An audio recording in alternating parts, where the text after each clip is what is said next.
Selamat datang di channel Trading for Better Life.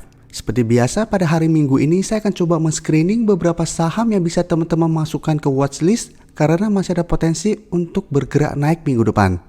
Semoga analisa yang diberikan ini bisa bermanfaat dan membantu teman-teman dalam mengambil keputusan. Untuk teman-teman yang mau merequest saham untuk dianalisa, bisa like dan komentar pada postingan Instagram Trading for Better Life yang dipost setiap hari Selasa dan Jumat. Dan bagi teman-teman yang belum subscribe channel ini, silakan tekan tombol subscribe agar tidak ketinggalan informasi dan analisa saham terbaru yang akan diupload setiap harinya. Support terus channel ini dengan cara like dan share video ini agar channel ini makin berkembang dan bisa membantu lebih banyak orang.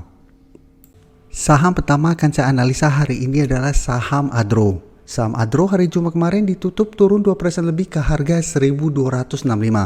Bisa kita lihat di grafik. Penurunan Jumat kemarin membuat Adro berada dekat dengan support EMA 150 di sekitar harga 1255. Dan dalam satu minggu terakhir ini jika kita lihat Adro sudah turun lumayan dalam. Jadi sebelumnya berusaha untuk naik di atas resisten harga 1400. Bisa kita lihat masih gagal break dan terus bergerak turun.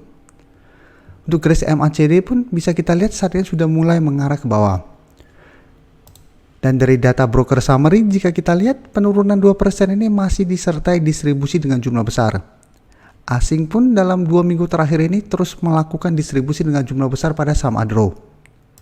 Jadi memang secara bandarmologi, saham Adro memang masih ada potensi untuk melanjutkan penurunan karena masih ada distribusi besar. Tapi secara teknikal jika kita lihat, Adro saat ini berada dekat dengan support kuatnya. Dan selama satu minggu terakhir ini sudah terus bergerak turun. Jadi memang masih ada potensi untuk rebound sementara. Jadi untuk teman-teman yang baru mau entry, bisa amati saham Adro.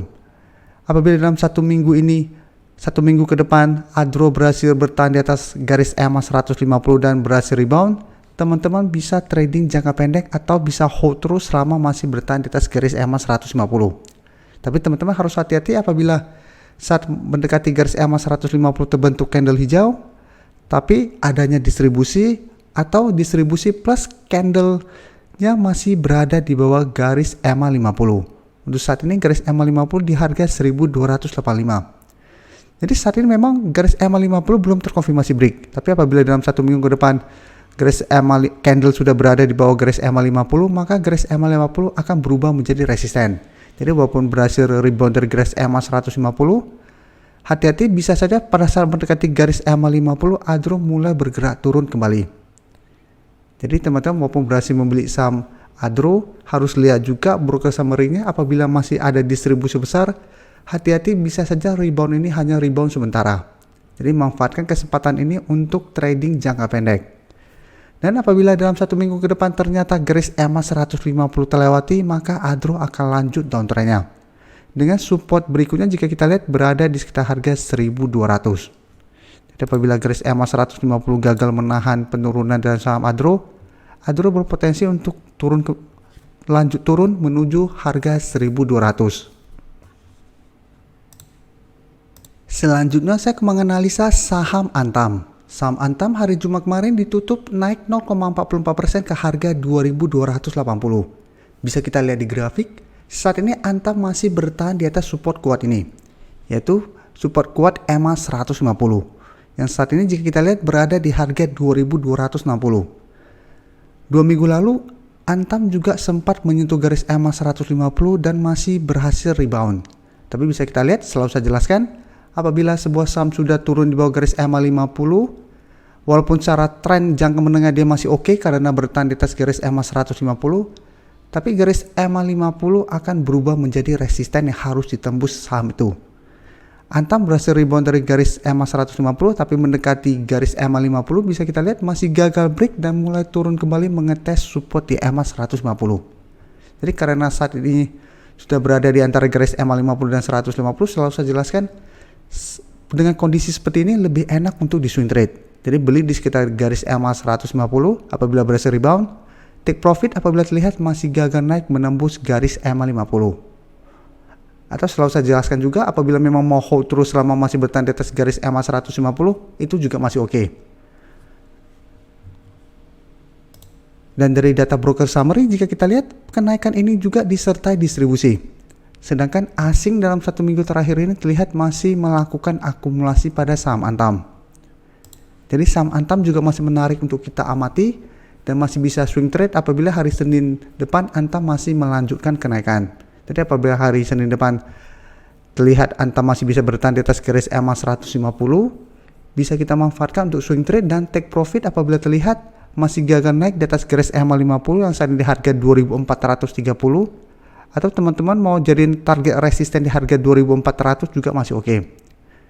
Jadi teman-teman bisa jadikan ini harga 2400 atau 2430 untuk target take profit apabila terlihat masih gagal naik menembus kedua harga ini.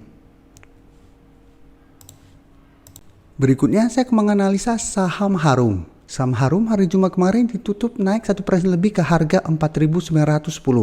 Dan bisa kita lihat di grafik, Harum juga saat ini masih bertahan di atas garis EMA 150. Teman-teman bisa kita lihat garis EMA 150 saat ini berada di harga 4.850.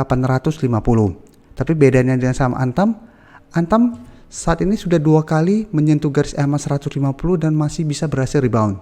Tapi saat ini untuk saham Harum baru kali ini dalam 1 bulan terakhir ini Harum menyentuh garis EMA 150. Jadi memang belum terkonfirmasi bahwa garis EMA 150 lumayan kuat untuk saham Harum. Tapi jika kita tarik mundur bisa kita lihat sebelumnya Harum sempat turun menyentuh harga 4.800. Dan saat menyentuh harga 4.800 beberapa kali Harum masih bisa berhasil rebound.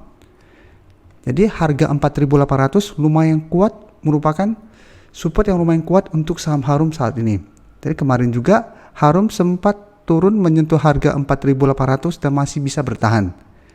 Jadi apabila teman-teman mau jadiin resisten lebih kuat di harga 4.800 juga masih oke, atau mau patokan di garis EMA 150 yang saat ini di harga 4.850 juga masih oke. Untuk garis MACD jika kita lihat saat ini masih bergerak turun. Dan sama seperti saham Antam tadi, Harum sempat rebound dari daerah supportnya di sekitar harga 5.000, tapi saat menyentuh garis EMA 50 Harum masih gagal break dan turun kembali. Jadi saat ini garis EMA 50 jika kita lihat berada di sekitar harga 5.280. Selain itu harga 5.000 saat ini sudah berubah menjadi resisten psikologis yang harus ditembus saham Harum. Jadi support kuatnya di harga 4.800, garis EMA 50 di harga 4.850. Sedangkan untuk resisten ada 2, yaitu resisten psikologis di 5.000 dan di garis EMA 50. Untuk data broker summary jika kita lihat pada kenaikan 1% ini pun masih disertai distribusi. Dan asing pun dalam 2 minggu terakhir ini masih terus melakukan distribusi pada saham Harum. Jadi dari data yang kita dapat, saya lihat Harum memang masih ada potensi untuk naik mengetes harga 5.000 minggu depan. Tapi ingat apabila harga 5.000 minggu depan masih gagal ditembus oleh saham Harum, Harum masih ada potensi untuk balik kembali saya lihat menuju support di harga 4.800. Jadi apabila teman-teman mau lebih aman, sebaiknya tunggu kembali di sekitar harga 4.800 untuk entry-nya. Jadi walaupun minggu depan masih ada potensi untuk bergerak naik, apabila teman-teman mau beli pada saat kenaikan, sebaiknya tunggu Harum berhasil break dari harga 5.000 baru teman-teman entry. Karena apabila berhasil break dari harga 5.000, masih ada jarak lumayan jauh ke harga 5.280. Tapi apabila teman-teman beli di bawah harga 5.000 dan ternyata Harum minggu depan gagal naik di atas harga 5.000, Harum berpotensi untuk turun kembali dan teman-teman akan loss. Jadi harus sangat disiplin karena kenaikan hari Jumat kemarin tidak ada akumulasi pada saham Harum. Saham terakhir akan saya analisa hari ini adalah saham SSIA. Saham SSIA pada perdagangan hari Jumat kemarin ditutup bertahan di harga 482. Dan bisa kita lihat di grafik, untuk tren jangka menengah SSIA sebenarnya masih oke. Karena saat ini masih berada di atas garis EMA 50 dan 150. Yang saat ini berada tepat di harga 476. Tapi untuk 2 minggu terakhir ini jika kita lihat saham SSIA terus bergerak turun. Setelah masih gagal naik melewati harga 5.530 yang merupakan resistennya. Jadi setelah gagal naik di harga 530, saham ini terus bergerak turun. Dan kemarin terbentuk doji dan bertahan di atas garis EMA 50 dan 150. Untuk garis MACD jika kita lihat saat ini masih mengarah ke bawah. Dan dari data broker summary jika kita lihat, bandar masih melakukan distribusi, sedangkan asing melakukan sedikit akumulasi. Jadi dari data yang kita dapat, saham ini juga menurut saya masih layak untuk kita pantau karena saat ini berada dekat dengan support kuatnya. Apabila ada terbentuk candle hijau, kita bisa entry. Untuk target take profit menurut saya masih di harga 500 untuk trading jangka pendek. Karena 500 saat ini merupakan resisten psikologisnya. Apabila resisten harga 500 terlewati, baru target berikutnya di harga 530. Dan saham ini menurut saya selama masih bertahan di atas garis EMA 150 masih sangat layak untuk di hold. Apalagi jika kita lihat garis EMA 50 berhasil berpotongan dan mengarah ke atas. Maka secara tren akan lebih bagus lagi untuk SSIA untuk tren yang lebih panjangnya. Terima kasih telah menonton video ini. Like dan share video ini bila bermanfaat bagi teman-teman, dan support channel ini dengan cara tekan tombol subscribe agar channel ini bisa makin berkembang dan bisa membantu lebih banyak orang lagi. Terima kasih.